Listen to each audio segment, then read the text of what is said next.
இன்னைக்கு நம்ம சேனல்ல எதை பத்தி வீடியோ பார்க்க போறோம்னா, டிஎன்பிசி குரூப் 4க்கு வந்து எப்படி ஆன்லைன்லயே விண்ணப்பிக்கிறது?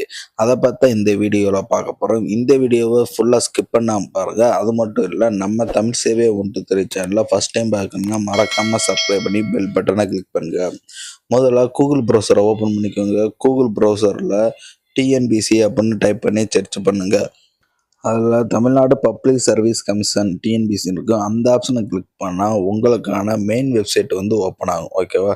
இந்த மெயின் வெப்சைட்டில் நீங்கள் வந்து நிரந்தர பதிவு விவரங்கள் இருக்குது பார்த்தீங்களா?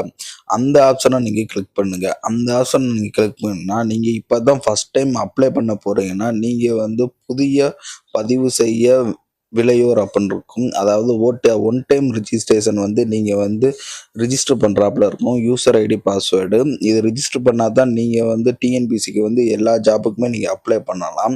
இது ரிஜிஸ்டர் பண்ணக்கு ரூ. 150 ஆகும். இது வந்து நம்ம ஏற்கனவே நாங்கள் ரிஜிஸ்டர் பண்ணனால ஏற்கனவே எக்ஸாம் எழுதுனவங்களுக்கு தெரியும். ரிஜிஸ்டர் ஏற்கனவே பண்ணியிருப்பீங்க. அதனால் நாங்கள் வந்து ஏற்கனவே பதிவு செய்தோர் அதை வந்து கிளிக் பண்ணி அதுக்கான யூசர் ஐடி பாஸ்வேர்டு போட்டு வந்து நாங்கள் வந்து ஓப்பன் பண்ணுறோம். ஓப்பன் பண்ணால் உங்களுக்கான டேஷ்போர்டு வந்து இப்படி தான் இருக்கும். ஓகேவா?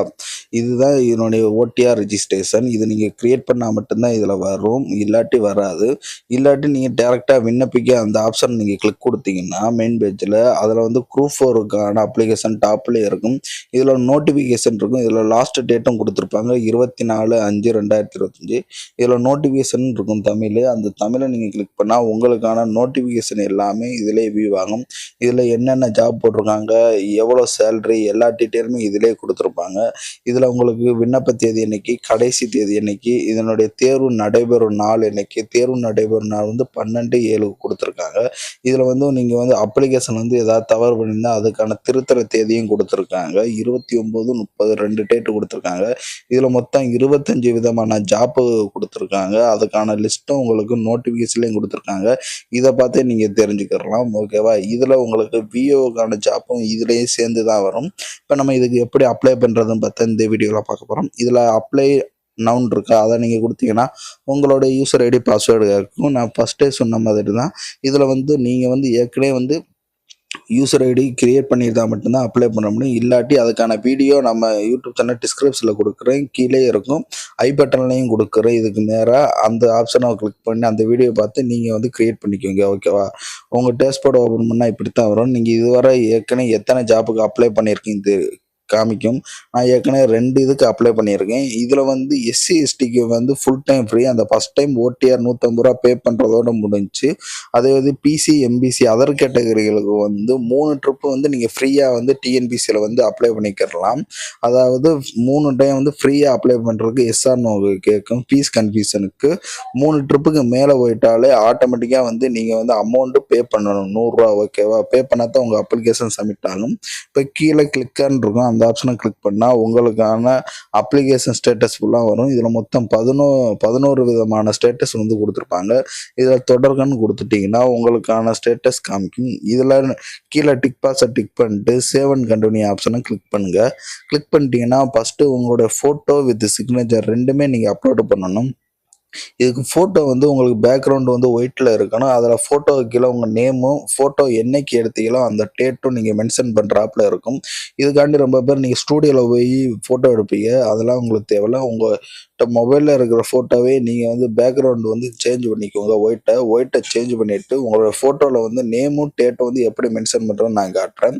உங்கள் கூகுள் ப்ரௌசரில் போய் டிஎன்பிஎஸ்சி ஃபோட்டோ கம்ப்ரஸர் இருக்கும். அதில் டிஎன்பிஎஸ்சி ஃபோட்டோ கம்ப்ரஸர் அந்த ஆப்ஷனை கிளிக் பண்ணுங்கள். அந்த ஆப்ஷன் நீங்கள் கிளிக் பண்ணால் உங்களுக்கான ஃபோட்டோ வந்து இப்படி தான் இருக்குன்னு காமிப்பாங்க. Format sample. இதில் வந்து மேலே உங்கள் இன்சியலோட நேம் இருக்கணும். கீழே வந்து ஃபோட்டோ என்னைக்கு எடுத்தீங்களோ அந்த டேட்டை வந்து நீங்கள் மென்ஷன் பண்ணணும். ஓகேவா? ஃபஸ்ட்டு இப்போ நான் வந்து என்னுடைய நேமை என்டர் பண்ணுறேன். கீழே வந்து நான் ஃபோட்டோ என்னைக்கு எடுத்தேனோ அந்த டேட்டை வந்து மென்ஷன் பண்ணிக்கிறேன். மென்ஷன் பண்ணிவிட்டு கீழே வந்து சூஸ் த இமேஜ்ன்னு இருக்கா, அந்த ஆப்ஷன் நீங்கள் கிளிக் பண்ணிங்கன்னா உங்களுக்கான ஃபோட்டோ வந்து நீங்கள் வந்து அப்லோடு பண்ணுறாப்புல இருக்கும். டேட்டு வந்து நீங்கள் வந்து அக்யூரேட்டாக இந்த டேட்டை தான் கொடுக்கணும்னு தேவையில்லை, எந்த டேட்னாலும் கொடுத்துக்கலாம். சூஸ் இமேஜை கொடுத்துட்டு உங்களுடைய ஃபோட்டோ வந்து நீங்கள் வந்து அப்லோடு பண்ணுங்கள். அப்லோடு பண்ணிவிட்டு கீழே வாங்க. கீழே கன்வெர்ட்டட் இமேஜ்ன்னு இருக்கும். கன்வெர்ட்டட் கொடுத்துட்டிங்கன்னா உங்களுடைய ஃபோட்டோவிலேயே நேமும் டேட்டும் வந்து ஆட்டோமேட்டிக்காக வந்துடும். இதில் நீங்கள் கீழே அப்படியே ஸ்க்ரோல் பண்ணி வந்தீங்கன்னா உங்களுடைய ஃபோட்டோ நீங்கள் சேவ் பண்ணி வச்சுக்கலாம். இதுக்காண்டி நீங்கள் ஸ்டூடியோவில் போய் ரூ. 100 செலவு பண்ணி ஃபோட்டோ எடுக்கணும் தேவையில்ல. ஓகேவா? இந்த மெத்தட் நீங்கள் ஃபுல் வீடியோ பார்த்தாலும் நீங்கள் தெரிஞ்சுக்கலாம். உங்கள் ஃப்ரெண்ட்ஸ் சர்க்கிளையும் இந்த இதை கொஞ்சம் சொல்லிக்கோங்க. இப்போ வந்து நம்ம சைனையும் நம்ம வந்து கன்வெர்ட் பண்ணணும். ஓகேவா? சைனை கன்வெர்ட் பண்ணணும். சைன் இமேஜை கன்வெர்ட் கீழே TNPSC photo compressor and sign இருக்கும். அதை நீங்கள் கிளிக் கொடுத்தீங்கன்னா உங்களுடைய சூஸ் ஃபைல் கேட்கும். அதில் உங்களுடைய இமேஜை நீங்கள் அப்லோட் பண்ணுங்கள். இமேஜை அப்லோடு பண்ணிட்டு கீழே கன்வெர்டட் இமேஜ்னு இருக்கும். அந்த இதை நீங்கள் கொடுத்தீங்கன்னா உங்களோட சைன் வந்து தெரியும். இதை வந்து நீங்கள் வந்து கீழே டவுன்லோட் ஆப்ஷன் இருக்கும். அந்த டவுன்லோடு யுவர் இமேஜ்னு இருக்கும். அதை கிளிக் பண்ணால் உங்களோட இமேஜ் வந்து டவுன்லோட் ஆயிரும். ஓகேவா? நீங்கள் ஃபோட்டோவும் சைனும் 2ம் டவுன்லோட் பண்ணிட்டாலே நம்ம இதில் வந்து 2 இது மட்டும் தான் அப்லோடே பண்ண போகிறோம், ஃபோட்டோவும் சைனும். அதனால் நமக்கு இது 2ம் கன்வெர்ட் பண்ணிட்டு முடித்தாலே போதும். ஓகேவா? இப்போ வந்து உங்களுடைய ஃபோட்டோ வந்து எந்த டேட்டை வந்து உங்கள் ஃபோட்டோவில் மென்ஷன் பண்ணியிருக்கீங்களோ அந்த டேட்டை வந்து இதில் கொடுத்துட்டு சூஸ் ஃபோட்டோ இருக்குது, அதெல்லாம் நீங்கள் டவுன்லோட் பண்ண இமேஜை வந்து நீங்கள் வந்து இதில் அப்லோடு பண்ணுங்கள். ஓகேவா? அப்லோடு பண்ண பிறகு உங்களுக்கு சேவ் ஃபோட்டோன்னு இருக்கும் கீழே. அந்த ஆப்ஷன் நீங்கள் கிளிக் பண்ணிங்கன்னா உங்களுடைய ஃபோட்டோ வந்து சக்ஸஸ்ஃபுல்லாக ஆகும். ஓகேவா? சக்ஸஸ்ஃபுல் ஆயிருச்சுன்னா இதுதான் உங்கள் ஹால் டிக்கெட்லேயும் வரும். அதுக்கப்புறம் உங்களுடைய சைனையுமே நீங்கள் இதில் அப்லோட் பண்ணிட்டு சேவ் அண்ட் சிக்னேச்சராக கொடுத்துருங்க. ஓகேவா? 2மே கொடுத்துட்டாலே உங்களுக்கு வந்து அப்லோடு முடிஞ்சுச்சு. இதுக்கு மேலே மேக்ஸிமம் மேனுவலாக நம்ம ஃபுல்லாமே டேட்டாவை என்ட்ரு பண்ணுறதா. இதுக்கப்புறம் உங்களுடைய டீட்டெயில் எல்லாமே ஃபில் ஆகிருக்கும். அதாவது நீங்கள் ஓடிஆர் ரிஜிஸ்ட்ரேஷன் பண்ணியிருந்தீங்கன்னா உங்கள் டீட்டெயில் எல்லாம் ஃபில் ஆகிருக்கும். அதுலேயே நீங்கள் தெரிஞ்சுக்கலாம். இதில் வந்து உங்களுடைய நேம் வந்து நீங்கள் அடிச்சுக்கோங்க. ஓடிஆரில் என்ன நேம் கொடுத்துருக்கீங்க, நேமு, இனிஷியலு, அடுத்து உங்களுடைய டேட்டு, ஜெண்டரு, அடுத்து உங்களுடைய கேஸ்ட்டு, அடுத்து உங்களுடைய மொபைல் நம்பர், இமெயில் ஐடி எல்லாமே ஓடிஆரில் என்ன ரிஜிஸ்டர் பண்ணால் அதை நீங்கள் கொடுத்தா மட்டும்தான் உங்களுக்கு நெக்ஸ்ட் ஆப்ஷன் போகும். அதை கொடுத்தா தான் உங்களுக்கு கரெக்டுன்னு க்ரீன் கலரில் காட்டணும். இல்லாட்டி ரெட் கலரில் காமிச்சு அந்த டேட்டா உள்ளே இருக்காமல் காமிக்கும். நீங்கள் மேக்ஸிமம் பண்ணும்போது கரெக்டாகவே என்ட்ரு பண்ணுங்க. கரெக்டாக இருந்தால் க்ரீன் கலரில் காட்டும். தப்பாக இருந்துச்சுன்னா ரெட் கலரில் காமிச்சிடும். ஓகேவா? இது எல்லாம் நீங்கள் கரெக்டாக என்ட்ரு பண்ணிட்டு save and proceed option click கொடுங்க. அதுக்கப்புறம் உங்களுடைய முகவரியெல்லாம் காமிக்கும். உங்களுடைய முகவரி எல்லாம் உங்களுடைய அட்ரஸ் எல்லாம் கரெக்டாக இருக்கான்னு பார்த்துக்கோங்க. பார்த்துட்டு கிளிக் பண்ணிவிட்டு சேவ் அண்ட் கண்டினியூ ஆப்ஷனை கொடுத்துருங்க. சேவ் அண்ட் கண்டினியூ ஆப்ஷனை கொடுத்துக்கிறப்ப இதுக்கப்புறம் நீங்கள் வந்து ஒவ்வொன்றா ஃபில் பண்ணுறாப்புல இருக்கும். நீங்கள் மாற்றுத்திறனாளியான்னு கேட்டிருக்காங்க. மாற்றுத்திறனாளினா எஸ்ன்னு கொடுங்க, இல்லாட்டி நோன்னு கொடுத்துருங்க. ஓகேவா? எஸ்ஆர் நோ தான் இதில் கேட்பாங்க மேக்ஸிமம். அதுக்கப்புறம் நீங்கள் முன்னாள் இராணுவத்திறனா கேட்டிருக்காங்க. அதில் ஆமானா ஆமான்னு கொடுங்க, இல்லை எஸ்ன்னு நோன்னு கொடுத்துருங்க. நோன்னு கொடுத்துட்டு சேவ் அண்ட் கண்டினியூ ஆப்ஷனை கிளிக் பண்ணுங்கள். அதுக்கப்புறம் நீங்கள் இந்திய அரசு இல்லை யூனியன் அரசில் வந்து ஏதாவது கவர்மெண்ட் ஜாப்பில் வந்து நீங்கள் பணிபுரியலான்னு கேட்டிருக்காங்க. பணிபுரினா எஸ்ன்னு கொடுங்க, இல்லாட்டி நோன்னு கொடுங்க. அதுக்கப்புறம் நீங்கள் வந்து கவர்மெண்ட் எம்ப்ளாயா அப்படின்னு கேட்டிருக்காங்க. கவர்மெண்ட் எம்ப்ளாய்னா எஸ்ன்னு கொடுங்க, இல்லாட்டி நோன்னு கொடுத்துருங்க. அதுக்கப்புறம் உங்களுக்கு வந்து உங்களுடைய எக்ஸாமில் வந்து ஏதாவது விலக்கு வந்து அளிச்சிருக்காங்களா அப்படின்னு கேட்டிருக்காங்க. ஓகேவா? அதாவது நீங்கள் வந்து எக்ஸாம் எழுதும் போது ஏதாவது மால் ப்ராக்டிஸில் புக் பண்ணியிருக்காங்களா, இல்லாட்டி எக்ஸாமில் ஏதாவது தவறு பண்ணி உங்களுக்கு வந்து கவர்மெண்ட்லேருந்து எக்ஸாம் எழுத விடாமல் தடை வச்சுருக்காங்களாம் கேட்டிருக்காங்க.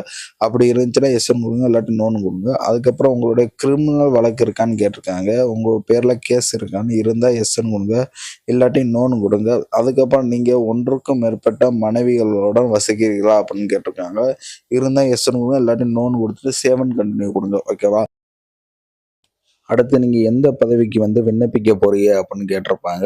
இதில் வந்து நீங்கள் வந்து அனைத்து பதவிக்கும் விண்ணப்பிக்கிறீங்களா, இல்லாட்டி உங்களுக்கு வந்து ஃபாரஸ்ட் காவலர், அதாவது வனக்காவலருக்கான பழங்குடி இணைகள் ஆகிய பதவிகள் தவிர மற்ற பதவிகளுக்கு வந்து விண்ணப்பிக்கிறீர்கள் அப்படின்னு கேட்டிருப்பாங்க. அதாவது நீங்கள் வந்து ஃபாரஸ்ட் எனக்கு வேணாம் அப்படின்னு சொன்னீங்கன்னா இந்த கீழே உள்ள ஆப்ஷனை கொடுங்க. ஓகேவா? இல்லை நீங்கள் எல்லா பதவிக்கும் நான் விண்ணப்பிக்கிறேன், நீங்கள் ஆல் போஸ்ட்டாக நீங்கள் கொடுத்தீங்கன்னா உங்களுக்கு வந்து 12th இது கேட்டிருப்பாங்க. ஓகேவா?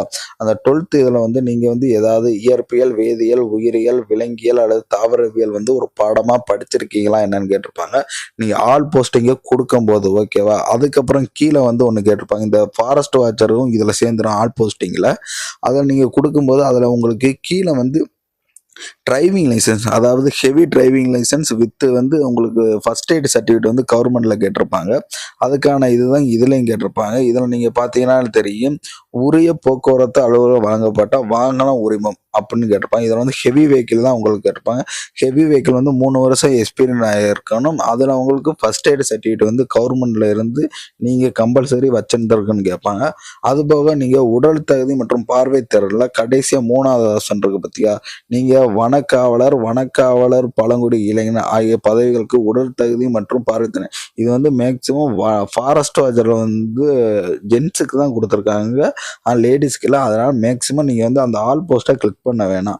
ஆல் போஸ்ட்டை கிளிக் பண்ணாமல் இப்போ வந்து நம்ம கீழோட கிளிக் பண்ணால் இதில் உங்களுக்கு 12th உள்ளதை நீங்கள் பாருங்கள். +1 +2ல் உங்களுக்கு வெறும் சர்டிஃபிகேட் நம்பர் மட்டும்தான் கேட்கும். அதுபோக நீங்கள் கீழே வந்துட்டீங்கனாலும் உங்களுக்கு அந்த டிரைவிங் லைசன்ஸ் இது வந்து கேட்காது. அந்த உடற்தகுதி இதில் வந்து 3வது ஆப்ஷன் இதுவுமே கேட்காது.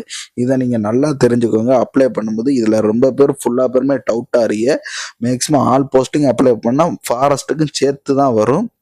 அந்த ஃபாரஸ்ட் எனக்கு வேணாம், மிச்ச பதவிக்கு மட்டும் அப்ளை பண்ணுறேன்னா கீழே உள்ள 2வது ஆப்ஷன் மட்டும் கொடுங்க. அதை கொடுத்துட்டு இப்போ வந்து நம்ம எஸ்எஸ்எல்சி 10th மார்க் ஷீட்டில் தேர்வு வெளியிட்ட தேதியும், அதுக்கப்புறம் உங்களுடைய மார்க் ஷீட்டில் உள்ள சர்டிஃபிகேட் நம்பரும், நீங்கள் வந்து தமிழை ஒரு பாடமாக படிச்சிருந்தீங்களா அதான் எஸ்ஆர் நோன்னு கேட்டிருப்போம், அதை நீங்கள் கொடுத்துங்க. இதில் வந்து நீங்கள் 10th ஃபில் பண்ணால் மட்டுமே போதும் விஏஓக்கு. அடுத்து நீங்கள் கச்சசி அதாவது 12th பாஸாக இருப்பீங்களா, அதுக்கான தேர்வு வெளியிட்ட தேதிக்கும் 12th பாஸ் ஆகிருக்கேன் இல்லை நான் ஐடி தான் முடிச்சிருக்கேன் அப்படின்னா ஐடிக்குள்ளதை வந்து நீங்கள் ஃபில் பண்ணுறாப்புல இருக்கும். நம்ம வந்து 12th கச்சசியை கொடுத்துடலாம். அதுக்கான சான்றிதழ் எண்ணும் கொடுத்துட்டு 12th நீங்கள் தமிழை ஒரு பாடமாக படிச்சிருக்கீங்களா அப்படின்னு கேட்பாங்க. அதுக்கு எஸ்ன்னு கொடுத்துட வேண்டியதான். அதுக்கப்புறம் நீங்கள் டிப்ளமோ முடிச்சிருந்தா டிப்ளமோ ஃபில் பண்ணுங்க. இல்லை டிகிரி தான் நான் முடிச்சிருக்கேன்னா டிகிரிக்கான டேட் வந்து ஃபில் பண்ணுங்கள். உங்கள் ஓவரால் மார்க் ஷீட்டில் எப்போ நீங்கள் வந்து டிகிரி முடிச்சிங்களோ அதுக்கான டேட் இருக்கும். அந்த டேட்டை வந்து நீங்கள் இதில் என்ட்ரு பண்ணணும்.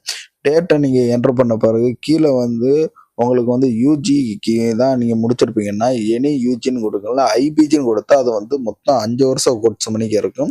நீங்கள் வந்து யூஜின்னு கொடுத்தா கீழே வந்து பிஜி ஆட்டோமேட்டிக்காக வந்துடும். நீங்கள் ஐபிஜின்னு கொடுத்தா உங்களுக்கு அது வராது. அதனால் எனி யூஜின்னு கொடுத்துட்டு நீங்கள் வந்து எந்த யூனிவர்சிட்டியில் வந்து படிச்சீங்க அப்படின்னு கேட்டிருக்கோம். அந்த யூனிவர்சிட்டியை நீங்கள் என்ட்ரு பண்ணுங்கள். அதுக்கப்புறம் அதுக்கான சான்றிதழ் என்ன நீங்கள் என்ட்ரு பண்ணிக்கோங்க. என்ட்ரு பண்ணிட்டு நீங்கள் அதில் வந்து தமிழ் ஒரு பாடமாக நீங்கள் படிச்சிருந்தா அதில் வந்து எஸ்ன்னு கொடுங்க, இல்லாட்டி நோன்னு கொடுத்துருங்க. ஓகேவா? எஸ்ன்னு கொடுத்தா அதுக்கான சர்டிஃபிகேட் வேணும், இல்லாட்டி நோன்னு கொடுத்துருங்க. நோன்னு கொடுத்துட்டு அதுக்கப்புறம் கீழே முதுகலை இருக்கும். பிஜி முடிச்சிருந்தா பிஜியை ஃபில் பண்ணுங்க. அதுக்கப்புறம் கூட்டுறவு பயிற்சி அதாவது கோஆபரேஷன் ட்ரைனிங் நீங்கள் முடிச்சிருந்தீங்கன்னா எஸ்ன்னு கொடுங்க, இல்லாட்டி நோன்னு கொடுங்க. எஸ்ன்னு கொடுத்தா அதுக்கான பட்டப்படிப்பு பேர், அதுக்கான சான்றிதழ் எண்ணு எல்லாமே நீங்கள் ஃபில் பண்ணுறாப்புல இருக்கும். இப்போ வந்து நீங்கள் கம்ப்யூட்டர் வந்து நீங்கள் முடிச்சிருக்கீங்களான்னு கேட்டிருக்காங்க. கம்ப்யூட்டர் வந்து நீங்கள் படித்த டிகிரியில் கம்ப்யூட்டர் இருந்தாலும் சரி, இல்லாட்டி தனியாக கோர்ஸ் முடிச்சிருந்தாலும் சரி, முடிச்சிருந்தா எஸ்ன்னு கொடுங்க, இல்லாட்டி நோன்னு கொடுத்துருங்க. அதான் நீங்கள் படித்த டிகிரியில் வந்து கம்ப்யூட்டர் உங்களுக்கு பாடமாக இருந்துச்சுன்னா எஸ்ன்னு கொடுங்க. ஓகேவா? இதில் வந்து நிர்ணயிக்கப்பட்ட கல்வி தகுதி அப்படின்னு இருக்கும். அந்த இதையும் நீங்கள் கிளிக் பண்ணுங்கள். அதை நீங்கள் கிளிக் பண்ணிட்டு பட்டப்படிப்பில் வந்து தனியாக கம்ப்யூட்டர் கோர்ஸ் முடிச்சிருந்தீங்கன்னா சர்டிஃபிகேட் கோர்ஸ் ஆஃப் கம்ப்யூட்டர் அப்படின்னு இருக்கும். இல்லாட்டி டிகிரி டிப்ளமோ முடிச்சிருந்தா டிகிரி டிப்ளமோ ஆப்ஷனை கிளிக் பண்ணிட்டு நீங்கள் என்ன யூனிவர்சிட்டியில் முடிச்சிக்கலாம் அந்த யூனிவர்சிட்டி பேர், அதாவது நீங்கள் ஃபஸ்ட்டு யூஜியில் எதை ஃபில் பண்ணீங்களோ அதே இதை வந்து இதுலேயும் ஃபில் பண்ணிக்கோங்க. அதனுடைய டேட்டு, அதனுடைய சர்டிஃபிகேட் நம்பர் எல்லாமே அதே தான் நீங்கள் என்ட்ரு பண்ணிட்டால் பிரச்சனையே கிடையாது. அதை நீங்கள் ஃபில் பண்ண பிறகு கீழே வந்து தட்டச்சு முடிச்சிருக்கீங்களான்னு கேட்குறாங்க. தட்டச்சுனா டைப் ரைட்டிங் ரொம்ப பேர் முடிச்சுட்டு இருந்தீங்கன்னா அதுக்கான ஜாப்பு வந்து டிஎன்பிசி குரூப் 4ல ரொம்ப கொடுத்துருக்காங்க. அதையும் நீங்கள் பார்த்துக்கோங்க. அதில் முடிச்சிருந்தா எஸ்ன்னு கொடுத்து அதில் வந்து லோயரா ஹையரான்னு கேட்டிருப்பாங்க, இல்லாட்டி நோன்னு கொடுத்துருங்க. அதே விட இங்கிலீஷ் டைப்பிங் ஓவரால் முடிச்சிருப்பீங்க. இங்கிலீஷ் முடிச்சிருந்தாலும் அதில் எஸ்ன்னு கொடுங்க. அதுலேயும் உங்களுக்கு லோயரா ஹையரான்னு கேட்டிருப்பாங்க. அதுக்கான சர்டிஃபிகேட் நம்பர் எல்லாமே நீங்கள் என்ட்ரு பண்ணுங்க. அதுக்கப்புறம் சுருக்கெழுத்து உங்களுக்கு தெரியுமான்னு கேட்டிருக்காங்க. சுருக்கெழுத்து தெரிஞ்சால் அதில் நீங்கள் எஸ்ஆர்னோ கொடுங்க. எஸ்ஆர்னோ கொடுத்துட்டு அதில் நீங்கள் ஹையரா லோயரான்னு கேட்டிருப்பாங்க. அதுலேயும் நம்ம மேலே எப்படி சர்டிஃபிகேட்டு ஃபில் பண்ணமோ அதே விட தான் நீங்கள் இதுலேயும் ஃபில் பண்ணுறாப்புல இருக்கும். ஓகேவா? டைப்பிங்கு எப்படி ஃபில் பண்ணணுமோ அதே விட தான் உங்களுக்கு சுருக்கெழுத்துக்கும் ஃபில் பண்ணணும். இருந்தால் கொடுங்க, இல்லாட்டி நோன்னு கொடுங்க. இல்லாட்டி இதில் வந்து உங்கள் உடற்தகுதி மற்றும் பார்வைத்திறன் ரெண்டுமே உங்களுக்கு இருக்கா அப்படின்னு தான் கேட்டிருப்பாங்க. அதில் ரெண்டுக்குமே நீங்கள் எஸ்ன்னு நோன்னு கொடுத்தா உங்களுக்கான அப்ளிகேஷன் வந்து சப்மிட் ஆகாது. அதனால் ரெண்டுக்குமே நீங்கள் வந்து எஸ் எஸ்ன்னே கொடுங்க. ஓகேவா? கொடுத்த பிறகு கீழே டிக் பாஸ் இருக்கும். டிக் பாஸ் கொடுத்துட்டு நீங்கள் வந்து சேவ் அண்ட் கன்டினியூ கொடுங்க. மேக்ஸிமம் ஃபில் பண்ணுறது இது மட்டும்தான், நல்லா தெரிஞ்சுக்கணும். இதை வந்து பொறுமையாக கொஞ்சம் ஃபில் பண்ணிக்கோங்க. ஃபில் பண்ணிட்டு ஆமாம் கொடுத்துட்டீங்கன்னா அதுக்கப்புறம் கீழே வாங்க. கீழே வந்துட்டீங்கன்னா உங்களுக்கான பிஎஸ் டீம் கேட்கலாம். அதாவது தமிழ் வழி பயின்றதுக்கான சான்றிதழ் உங்களிடம் இருக்கான்னு கேட்டிருப்பாங்க. இருந்துச்சுன்னா எஸ்ன்னு கொடுங்க. மேக்ஸிமம் ரொம்ப பேர் வாங்கியிருப்பீங்க. இருந்துச்சுன்னா உங்கள்கிட்ட எதில் வந்து பிஎஸ் டீம் இருக்குன்னு கேட்டிருப்பாங்க. என்கிட்ட வந்து 10th இருக்குது, 12th இருக்குது. அதனால் யூஜியில் என்கிட்ட கிடையாது. 10th 12th இருக்கலாம். 10th 12th மட்டும் நான் கிளிக் பண்ணுறேன். ஓகேவா? இதுக்கு இருந்தால் தான் நம்ம எக்ஸாம் எழுத முடியுமா அப்படின்னு கேட்டால் அதெல்லாம் கிடையாது. கொடுத்தா அதுக்கான டீட்டெயில் நீங்கள் ஃபில் பண்ண தேவையில்லை. ஓகேவா? மேக்ஸிமம் இங்கிலீஷ் மீடியம் படித்தவங்களுக்கு அது வராது. தமிழ் மீடியம் படித்தவங்களுக்கு மட்டும்தான். இப்போ நம்ம கொடுத்துட்டு கீழே செக்கு கொடுக்குறோம். அதில் வந்து ஃபில் சர்டிஃபிகேட் இருக்குது பார்த்தீங்களா, டீட்டெயில். இதில் நீங்கள் கீழே ஸ்க்ரோல் பண்ணி வாங்க. நம்ம இப்போ கொடுத்த 10th 12th இதில் நான் 1 to 5 வந்து ஒரு ஸ்கூலில் நான் படிச்சிருந்தேன். அதில் வந்து ரெகுலராக ப்ரைவேட்டாக இருக்குது. நான் வந்து ரெகுலர் தான். ரெகுலரில் நீங்கள் எந்த ஆண்டு முடிச்சிங்க, அதாவது 1லேருந்து 5 வரை எந்தெந்த ஆண்டு முடிச்சிங்களோ அந்தந்த ஆண்டு வந்து கேட்டிருப்பாங்க. 5 வருஷத்தை நீங்கள் கரெக்டாக ஃபில் பண்ணிங்க. ஃபில் பண்ணிட்டு உங்களோட சர்டிஃபிகேட் வந்து யார் சைன் போட்டா அதை கேட்டிருப்பாங்க. உங்கள் சர்டிஃபிகேட்டில் உள்ள டேட்டு என்ன டேட்டு அதையும் கேட்டிருப்பாங்க. உங்கள் சர்டிஃபிகேட்டில் உள்ள டேட்டை நீங்கள் வந்து கரெக்டாக மென்ஷன் பண்ணுங்கள். ஏன்னா வெரிஃபை பண்ணுவாங்க. அதனால் கொஞ்சம் கரெக்டாக மென்ஷன் பண்ணிக்கோங்க. மென்ஷன் பண்ணிவிட்டு அதுக்கப்புறம் உங்களுடைய ஸ்கூல் நேம் வந்து கேட்டிருப்பாங்க. ஓகேவா? கீழே அப்படியே அந்த இதை வந்து ஸ்க்ரோல் பண்ணி விட்டிங்கன்னா ஸ்கூல் நேம் கேட்டிருப்பாங்க. உங்களுடைய ஸ்கூல் நேமை வந்து நீங்கள் இதில் வந்து என்ட்ரு பண்ணுங்கள். ஸ்கூல் நேமை நீங்கள் என்ட்ரு பண்ண பிறகு உங்கள் ஸ்கூல் வந்து எந்த டிஸ்ட்ரிக்டில் இருக்குன்னு கேட்பாங்க. அந்த டிஸ்ட்ரிக்டை என்ட்ரு பண்ணிட்டு உங்களோட ஸ்கூலினுடைய பின் நம்பர் தான் கேட்டிருப்பாங்க. இதில் உங்களுடைய டீட்டெயில் தான் ஃபில் பண்ணி உங்கள் ஸ்கூல் டீட்டெயில் தான் ஃபுல் அண்ட் ஃபுல் ஃபில் பண்ணிட்டு அதுக்கப்புறம் அட்டாச் மோர் டேட்டான்னு இருக்கும். இப்போ வந்து நம்ம வந்து 1 to 5 போட்டோம்.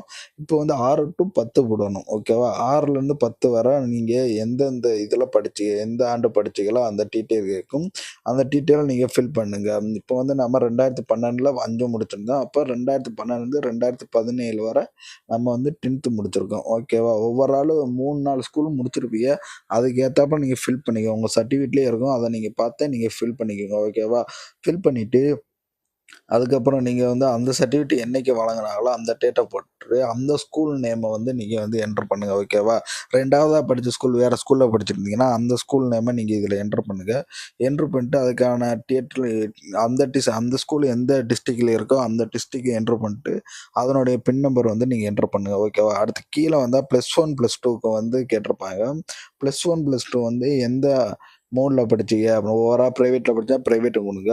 இல்லாட்டி ரெகுலரையும் கொடுத்துட்டு எந்த ஆண்டு படிச்சீங்களோ அந்த ஆண்டை கிளிக் பண்ணிவிட்டு அதுக்கு யார் வந்து சைன் போட்டிருக்கா, ஓகேவா? அந்த சைனை நீங்கள் என்ட்ரு பண்ணிட்டு அந்த பிஎஸ்டிஎம்மில் உள்ள சர்டிஃபிகேட் டேட்டு நம்பர் போட்டிருக்குங்க. அதை என்ட்ரு பண்ணிட்டு அந்த ஸ்கூலு எந்த ஸ்கூலோ அதுக்கான ஸ்கூல் நேமை நீங்கள் இதில் வந்து என்ட்ரு பண்ணிட்டு அதனுடைய டிஸ்ட்ரிக் அதனுடைய பின் நம்பர் நம்ம எப்படி மேலே ஃபில் பண்ணோமோ அதேபடி தான் கீழே ஃபில் பண்ணுறோம். ஃபில் பண்ணி முடித்த உடனே கீழே நீங்கள் வாங்க. கீழே நீங்கள் வந்த உடனே உங்களுக்கு மேலே உள்ள குறிப்பிட்ட எல்லாமே கரெக்டாக இருக்கா அப்படின்னு கீழே ஒரு டிக் பாஸ் இருக்கும். அதை நீங்கள் டிக் பண்ணிட்டு சேவ் அண்ட் ப்ரொசீட் ஆப்ஷனை கிளிக் பண்ணுங்கள். கிளிக் பண்ணிட்டீங்கன்னா அதுக்கப்புறம் கீழே மறுபடியும் டிக் பாஸை டிக் பண்ணிட்டு சேவ் அண்ட் ப்ரொசீட் ஆப்ஷனை டிக் பண்ணுங்கள். ஓகேவா? இதில் உங்களுடைய எக்ஸாம் சென்டர் வந்து கேட்டிருப்பாங்க. நீங்கள் எந்த டிஸ்ட்ரிக்டோ அந்த டிஸ்ட்ரிக் கொடுத்தா அதை தாலுகா வைஸ் தான் உங்களுக்கு தேர்வு மையம் வந்து சூஸ் பண்ணுறேன்னு சொல்கிறேன். நீங்கள் எந்த தாலுக்காவோ அதை கொடுத்துக்குங்க. அதுக்கப்புறம் 2வது டிஸ்ட்ரிக் அந்த டிஸ்ட்ரிக் இல்லாட்டி பக்கத்தில் உங்களுக்கு எந்த டிஸ்ட்ரிக் இருக்கோ அந்த டிஸ்ட்ரிக்கை 2வதாக கொடுங்க. அதில் உங்களுக்கு பக்கத்தில் எந்த தாலுக்கா இருக்கோ அதை நீங்கள் கேட்டு தெரிஞ்சுக்கிட்டு அதை வந்து நீங்கள் ஃபில் பண்ணிக்கோங்க. ஃபில் பண்ணிட்டு இதில் வந்து நமக்கு வந்து விண்ணப்ப கட்டணம் வந்து கேட்டிருப்பாங்க. எஸ்ஆர் நோ வந்து கேட்டிருப்பாங்க. ஓகேவா? இதில் வந்து உங்களுக்கு சப்ஜெக்ட் வந்து என்னென்ன சப்ஜெக்ட் வரணும் பார்ட் வந்து மொத்தம் 3 பார்ட்டாக கொடுத்துருக்காங்க. தமிழ், ஜென்ரல் நாலேஜ் அப்படின்னு. இதில் நான் சொன்ன மாதிரி தான் விண்ணப்ப கட்டணம் நான் வந்து 2 இதுக்கு தான் அப்ளை பண்ணியிருக்கேன். என்னுடைய ஐடியில் வந்து 3வதா ஒன்றுக்கு வந்து நான் ஃப்ரீயாகவே அப்ளை பண்ணிக்கலாம். அமௌண்ட்டு கட்ட தேவையில்ல. 3க்கு மேலே போனால் தான் நம்ம வந்து அமௌண்ட்டு கட்டணும். ஓகேவா? அதனால் 3னால நான் வந்து அமௌண்ட்டு கட்ட தேவையில்லனால எஸ்ன்னே கொடுக்குறேன். இல்லாட்டி நோன்னு கொடுக்கணும். இப்போ வந்து அந்த ஆப்ஷன்லாம் கேட்க வேண்டிய ஆட்டோமேட்டிக்காக 3க்கு மேலே போயிட்டால் அமௌண்ட்டு ஆட்டோமேட்டிக்காக ஃபில் பண்ண கேட்டுருது. நீங்கள் வந்து ஆன்லைன் மூலிமா பே பண்ணணும். இப்போ வந்து நான் வந்து 3 இது தான் இப்போ நான் அப்ளை பண்ணுறதுனால எனக்கு இந்த ஆப்ஷன் கேட்குது. அதில் எஸ்ன்னு கொடுத்துட்டு டிக் பாஸை டிக் பண்ணிட்டு சேவ் அண்ட் கண்டினியூ ஆப்ஷனை கிளிக் பண்ணுறேன். ஓகேவா? கிளிக் பண்ணிட்டா உங்களுக்கான அப்ளிகேஷன் வந்து சப்மிட் ஆயிரும். கீழ நீங்க அப்படியே வாங்க. கீழ நீங்க வரவும் சேவ் அண்ட் கன்டின்யூ ஆப்ஷன மறுபடியும் கொடுங்க. அப்லோட் டாக்குமெண்ட் நம்ம எதுவுமே பண்ண தேவையில்ல. உங்களுடைய அப்ளிகேஷன் எல்லாமே கரெக்ட்டா இருக்கா? சக்சஸ்ஃபுல்லா ஆயிருச்சு. எல்லாமே நீங்களே ஃபில் பண்றது எல்லாமே கரெக்ட்டா இருக்கா என்னன்னு நீங்க ஒரு ட்ரிப் செக் பண்ணிக்கங்க. செக் பண்ணிட்டு நீங்க கீழ வரும்போது உங்களுக்கு வந்து ஒரு உறுதிமொழி வந்து கேட்டிருக்கும். அந்த உறுதிமொழியில வந்து உங்களுக்கு வந்து 16 டிக் பாஸ் வந்து டிக் பண்ற மாதிரி இருக்கும். ஓகேவா? நீங்க கீழ ஸ்க்ரோல் பண்ணி வரும்போது அந்த 16 டிக் பாஸையும் நீங்க ஒண்ணு ஒண்ணா வந்து டிக் பண்ணணும். ஓகேவா? அந்த ஒண்ணு ஒண்ணா நீங்க வந்து ஃபுல்லாத்தையும் டிக் பண்ணா தான் உங்களுக்கு நெக்ஸ்ட் பேஜுக்கு வந்து போகும். அதனால எல்லாத்தையுமே நீங்க கரெக்ட்டா டிக் பண்ணிட்டு, கீழ வந்து ஒரு டிக் பாஸ் இருக்கும். அந்த டிக் பாஸ வந்து நீங்க கிளிக் பண்ணிருங்க. ஓகேவா? கீழ உள்ள டிக் பாஸ வந்து நீங்க டிக் பண்ணிட்டு, மறுபடியும் ஐ அக்ரி ப்ரொசீட்ன்னு கேட்கும். மறுபடியும் ஒரு ஐ அக்ரி ப்ரொசீட் இருக்கும். 2க்குமே குடுத்துக்கோங்க. குடுத்துட்டு கீழ உள்ள மை அப்ளிகேஷன் ஆன்லைன் அப்ளிகேஷன் இருக்கும். அத கிளிக் பண்ணிட்டு சரி எல்லாத்துக்கும் குடுத்துருங்க. குடுத்த பிறகு கன்ஃபர்ம் த அபோன்னு இருக்கும். அந்த கன்ஃபர்ம் த அபோவ வந்து கிளிக் பண்ணிக்கோங்க. கிளிக் பண்ணிட்டு ஃபைனலி அப்ளிகேஷன் சப்மிட்ன்னு இருக்கும். அத நீங்க குடுத்துட்டீங்கன்னா, உங்களுடைய அப்ளிகேஷன் வந்து சக்சஸ்ஃபுல் ஆயிரும். நீங்க டவுன்லோட் பண்ணிக்கலாம். இத வந்து டவுன்லோட் அப்ளிகேஷன் குடுத்து கீழ வந்து பிரிண்ட்ன்னு ஒரு ஆப்ஷன் இருக்கும். அந்த பிரிண்ட்ன்னு ஒரு ஆப்ஷன் நீங்க கிளிக் பண்ணா உங்களுடைய அப்ளிகேஷன் வந்து பிடிஎஃபாவும் நீங்க சேவ் பண்ணி வச்சுக்கலாம். இல்ல நீங்க பிரிண்டாவும் நீங்க எடுத்து வச்சுக்கலாம். அவ்வளோதான் ஃப்ரெண்ட்ஸ். இதுல நீங்க ஏதாவது ஒரு டவுட் இருந்துச்சுன்னா நம்ம கமெண்ட் பாக்ஸ்ல கமெண்ட் பண்ணுங்க. இல்லாட்டி நம்ம யூடியூப் சேனல்ல வந்து டிஸ்கிரிப்ஷன்ல லிங்க் வாட்ஸ்அப் நம்பர் குடுத்துருக்கேன். அதுல கூட நீங்க மெசேஜ் பண்ணுங்க. ஓகேவா? எடிட் பண்ற ஆப்ஷன் வந்து உங்களுக்கு வந்து 29, 30 2 நாள் குடுக்குறாங்க. அத நீங்க நல்லா தெரிஞ்சுக்கங்க. ஏதாவது தப்பா இருந்துச்சுன்னா நீங்க அன்னைக்கே நீங்க எடிட் பண்ணிக்கிறலாம். மீண்டும் இன்னொரு வீடியோல சந்திப்போம். நன்றி, வணக்கம்.